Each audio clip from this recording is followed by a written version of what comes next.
Art has been an expression of creativity and imagination that touches the hearts and minds of people throughout time. It has been influenced by many cultures and religions in the ancient and modern eras. An ancient Greek philosopher, Aristotle, believed that art completes what nature cannot bring to a finish. The artist gives us knowledge of nature's unrealized ends. Such a masterpiece that we will be discussing today is a small statue called Spinario.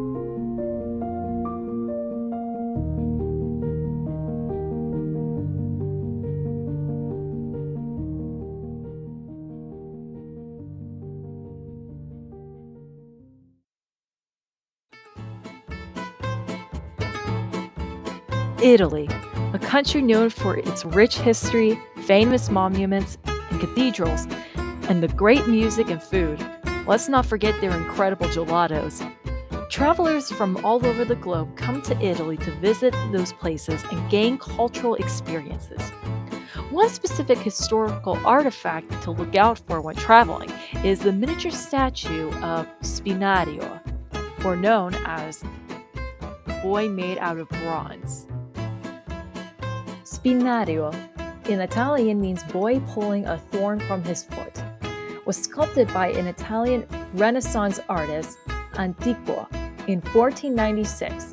It is made out of bronze that was partially gilded to create hair and silver to create eyes. Although this statue has no backstory, it is known that this statue was celebrated as a beautiful representation of the human body. Now, we will be hearing comments and opinions about this statue and what message Antiqua is trying to display in this work of art. Straight to the top. Why, I can see your name in lights 6 feet high. Hi, so I want to begin today by talking about bronze casting. It is an extremely important way to create statues in the Renaissance. For an example of a piece that uses bronze casting, think about Medusa and Perseus, like how that process was made. So the process was made through a method called lost wax method. This is basically when you create a statuette out of beeswax. So you basically make a miniature version of your huge statue that you want to create out of beeswax. And then you also take rods made out of wax as well and stick it at places where there is a lot of detail. This could be places which is common, which is the feet, the hands, the head, stuff like that. So then it is coated in a type of clay.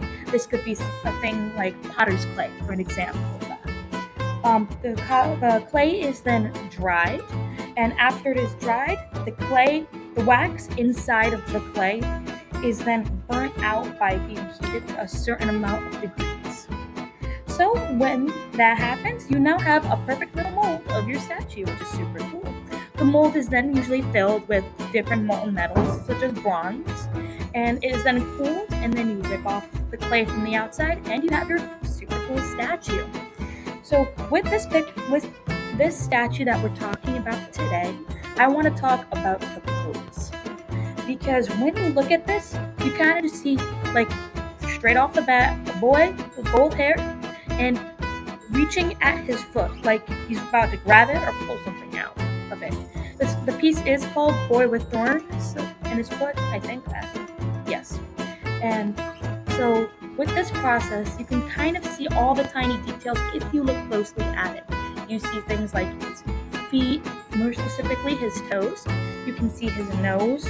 You can see, like, an example is like his nipples. I'm sorry, but they're very perky, which is very weird. You can see his fingers. Like, you can see little individual aspects of this picture, of this statue, which is very difficult to capture in bronze casting, because you need to fill up the entire statue with molten. So if it doesn't go all the way down, you don't get such beautiful details. So I also want to talk about, like, his facial expression. To me, that is the most fascinating part of this entire statue. With this statue, you kind of see him, like, looking down on his foot, just be like, there's a thorn in my foot.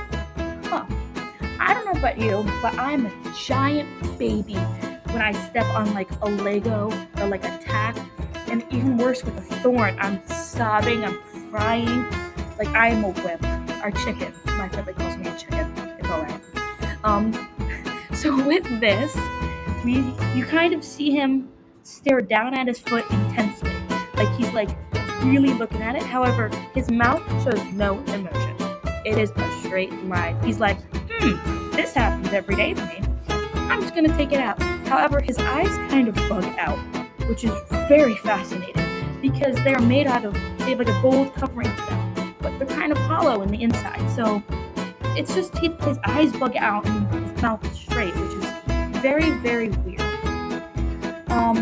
With his eyes starting to bug out intensely, staring at his thorn, I believe this connects to the meaning of the statue, which is, it has no meaning. It's a statue. Just a really cool, fascinating statue. This is because I believe its purpose, not meaning but purpose, is to entrance the audience to look at the statue and trying to discover that meaning, just like staring at it, just like how this boy is staring at his foot intensely, very intensely actually. And with the audience looking at it, it's trying to find that meaning, even when there is no meaning. It is just a really cool statue. It's also, I believe, purpose is to find different perspectives on what the statue's purpose and meaning is, based on the person who is staring at it. For me, I could have a different perspective of what that statue means to me than, let's say, my sister or my mom. So it all depends on how you're looking at it and what you want to look for.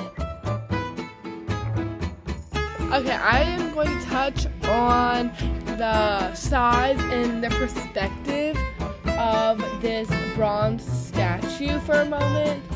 So first I want to say is on the website it looks like it would be a giant bronze statue, kind of a centerpiece.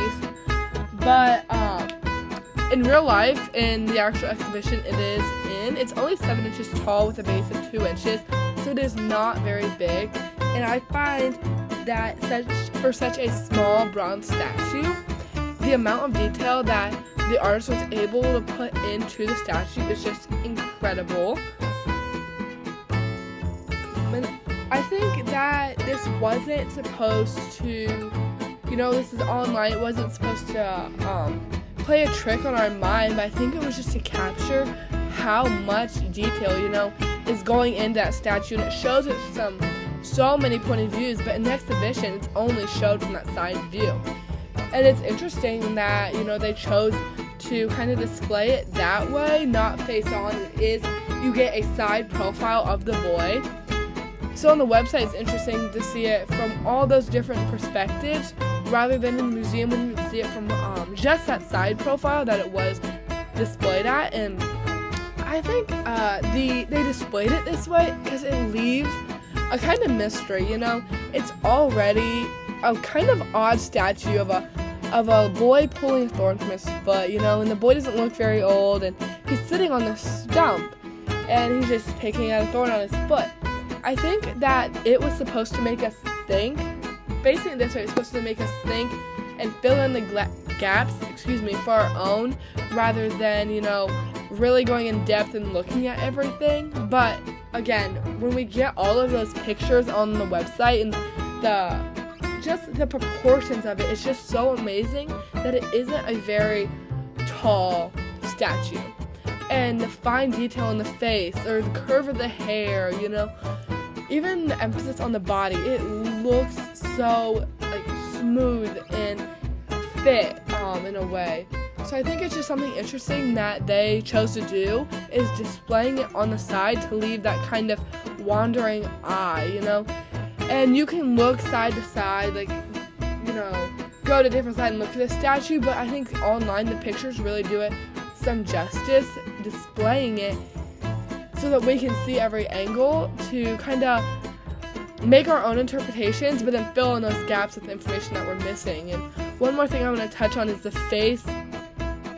He looks at that thorn. We have a view of the face that we as viewers can see, and he looks like he is staring at that thorn, like he's gonna try to get it out with his eyes.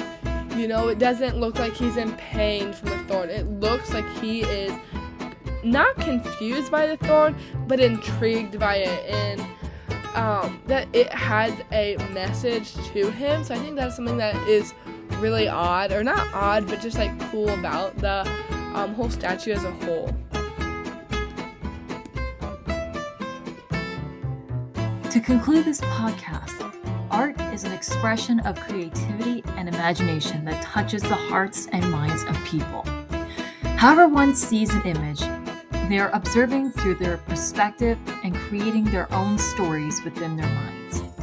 Many will have multiple sayings about this statue, but the one thing that everyone can agree on is that this piece can bring inspiration and wonder to the eyes of the audience and the influence of the Italian culture. Thank you very much for listening, and have a wonderful day.